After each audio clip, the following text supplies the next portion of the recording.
Fraților, în seara aceasta vorbim despre smerenie și vreau să pornesc de la cuvintele Mântuitorului care zic: fericiți și săraci cu Duhul, că lor este împărăția cerurilor. Dumnezeu ne arată prin aceste cuvinte că o primă virtute necesară iubirii în împărăția cerurilor este sărăcia cu Duhul.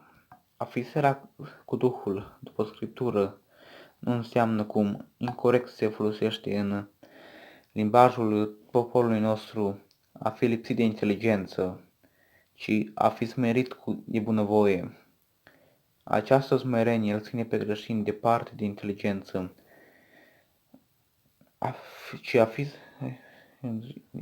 această smerenie îl ține pe creștin departe de păcatul mândriei și îl determină să creadă că nu poate realiza nimic fără ajutorul lui Dumnezeu. Săraci cu Duhul, preocupați permanent de desăvârșire, recunosc cu smerenie că sunt mereu departe de ea și oricâte virtuți ar avea, nu se consideră niciodată desăvârșiți. Așadar, prin smerenie, acești creștini dobândesc împărăția cerurilor, pe care, prin credință și nădejde, ei o gustă lăuntric, încă pe pământ, dar de plină o vor avea numai în viața viitoare, prin părtășia la fericire veșnică. Vreau să citesc aici un paragraf din cartea Convorbiri de la Optina, prin predică despre smerenie. Citez: smerenia este cel mai mare dar dat omului Dumnezeu. Ca să o dobândim, după cum spune cuviosul stareț Macari de la Optina, trebuie să trăim mult timp în necazuri și ostenelii. El propune niște reguli pentru a dobândi cu timpul, cu ajutorul lui Dumnezeu, acest dar.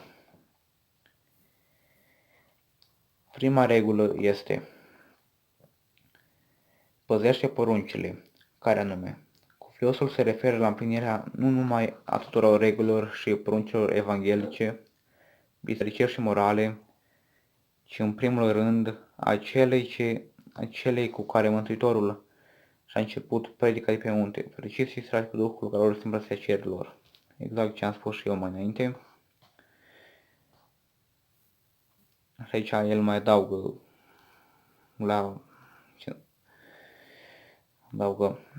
ce înseamnă să fii sărac cu Duhul, mai adaugă un răspuns la ceea ce am zis eu.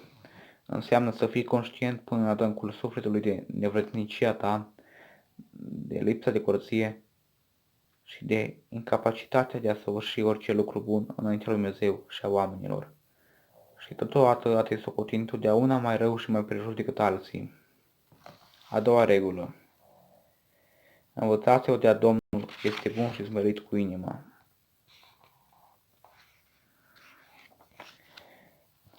Apoi, după ce împlinim toate poruncile și regulile lăsate de Dumnezeu, să spunem și să credem că suntem robi nevrednici și că am făcut doar ceea ce eram datori să facem. Foarte important este să ne cercetăm toată viața, nevrednicia noastră, să avem conștiința păcatelor și a neputințelor noastre. Și într-adevăr, când omul își vede păcatele, patimile și nevrednicia sa înaintea lui Dumnezeu a oamenilor, acesta este începutul smereniei. Deci,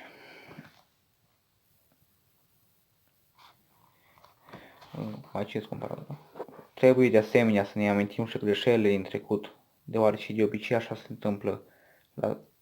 La spovedanie ne căim sincer, dar apoi uităm că noi toți vinovați rămânem în fața lui Dumnezeu. Domnul iartă toate păcatele mărturisite sincer la spovedanie, ne le dezleagă prin duhovnic, dar amintirea faptului că am încălcat poruncile lui Dumnezeu, că l-am supărat pe Domnul, trebuie să ne urmească tot timpul în toată viața noastră și să ne mustre conștiința mereu.